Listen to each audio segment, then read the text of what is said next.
बिस्मिल्लाहिर्रहमानिर्रहीम। In the name of Allah, the Beneficent, the Merciful. क्या धरती वाकई चपटी है? यह एक सवाल है जो सिर्फ साइंस ही नहीं बल्कि मजहब के हवाले से भी आज तक लोगों के जहन को उलझा रखा है। कुछ लोगों का दावा है कि कुरान में धरती को एक फ्लैट सरफेस यानी चपटी बताया गया है, जबकि दूसरे लोग इसे गोल तस्लीम करते हैं। लेकिन असल सच क्या है? क्या वाकई में कुरान और साइंस एक दूसरे के मुखालिफ हैं, या सिर्फ एक गलत तसव्वुर है जो हकीकत से कोसों दूर है? आज हम कुरान और साइंस की रोशनी में इस दिलचस्प टॉपिक को समझने की कोशिश करेंगे। हेलो दोस्तों, मैं हूं यूसुफ और स्वागत है आप सभी का हमारे चैनल इस्लामिक साइंस डायलॉग्स में। वीडियो शुरू करने से पहले आपसे एक छोटी सी दरख्वास्त है कि वीडियो को लाइक कर दें, और अगर आप हमारे चैनल पर नए हैं तो चैनल को सब्सक्राइब कर लें ताकि आपको हमारे आने वाले वीडियोस की नोटिफिकेशन मिलती रहे। तो चलिए शुरू करते हैं आज का अपना सफ़र।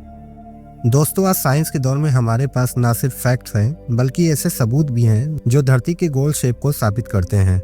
तो फिर आखिर यह फ्लैट अर्थ का कॉन्सेप्ट आया कहाँ से, और क्यों अब भी कुछ लोग इस पर यकीन रखते हैं? चपटी धरती का कॉन्सेप्ट असल में इंसानी तारीख के उन कदीम ज़मानों से आया है जब लोग सिर्फ अपनी आंखों से दुनिया को समझने की कोशिश करते थे।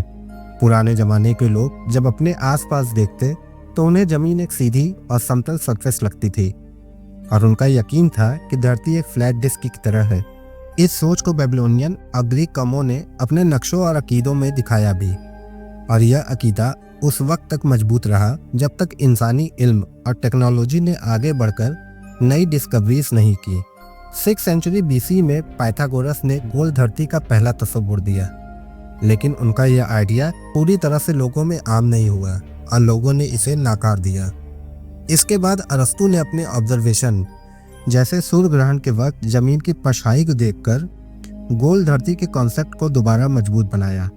फिर साल 276 से 194 BC के दौरान एक ग्रीक साइंटिस्ट इराटोस्थेनेस ने अपने मशहूर एक्सपेरिमेंट के जरिए धरती के परिधि यानी सरकमफ्रेंस का हिसाब लगाया और गोल धरती का सबूत दिया। लेकिन आज के दौर में जब साइंस ने ये सब साबित कर दिया कि धरती गोल है, फिर भी कुछ लोग इस नज़रिए पर यकीन रखते हैं, और उनके इस अकीदे की 4 बड़ी वजूहात हैं, जिनमें से पहली वजह कॉन्स्पिरेसी थ्योरीज हैं। आज सोशल मीडिया ने गलत मालूमात और कॉन्स्पिरेसीज को फैलाना आसान कर दिया है, और साल 1956 में सैमुअल शेंटन के बनाए हुए फ्लैट अर्थ सोसाइटी जैसी ऑर्गेनाइजेशन और एरिक डबेज की लिखी हुई किताब 200 proof earth is not a spinning ball ने इसे बढ़ावा दिया और लोगों में शक पैदा करती रही कि साइंस हमें धोखा दे रही है। दूसरी वजूहत मिस इन्फॉर्मेशन, यानी हर शख्स के पास एक्यूरेट इल्म और फैक्ट्स नहीं होते। गलत और मिसलीडिंग कंटेंट देखकर लोग कंफ्यूज हो जाते हैं।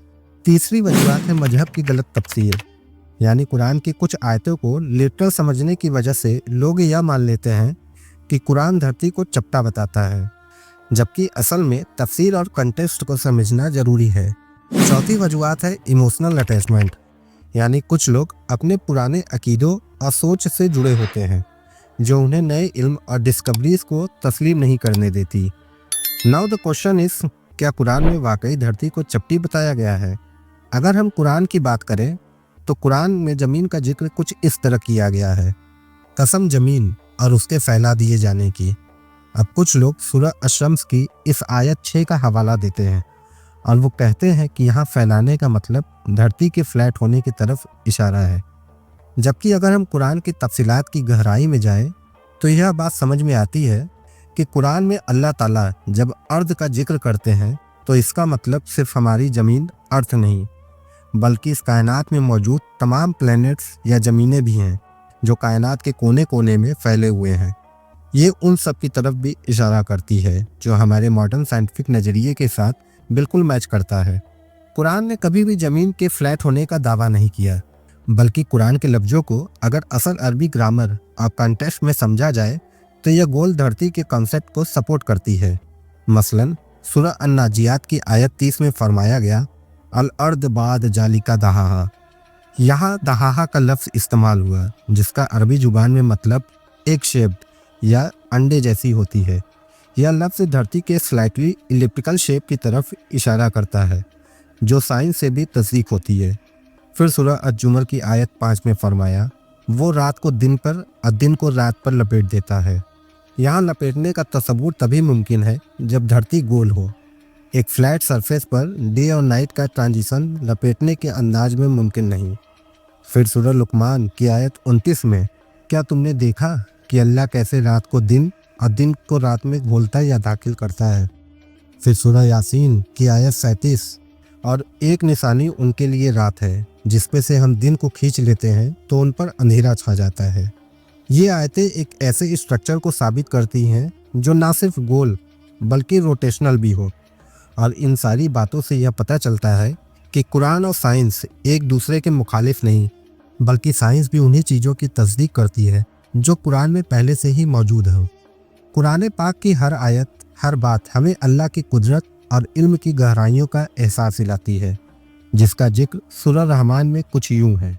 फबिअय्यि आलाइ रब्बिकुमा तुकल्लिबान। तो तुम अपने परवरदिगार की कौन कौन सी नेमत को झुटलाओगे? दोस्तों, आपको आज का यह वीडियो कैसा लगा और आप ये वीडियो कहाँ से देख रहे हैं, कमेंट करके ज़रूर बताएं। अगर आपको ये वीडियो पसंद आई हो तो इसे लाइक और अपने दोस्तों के साथ शेयर कर दें, और हमारे चैनल इस्लामिक साइंस डायलॉग को सब्सक्राइब करना न भूलें। इंशाअल्लाह अगली बार एक और दिलचस्प टॉपिक के साथ मुलाकात होगी। तब तक के लिए अल्लाह हाफिज़।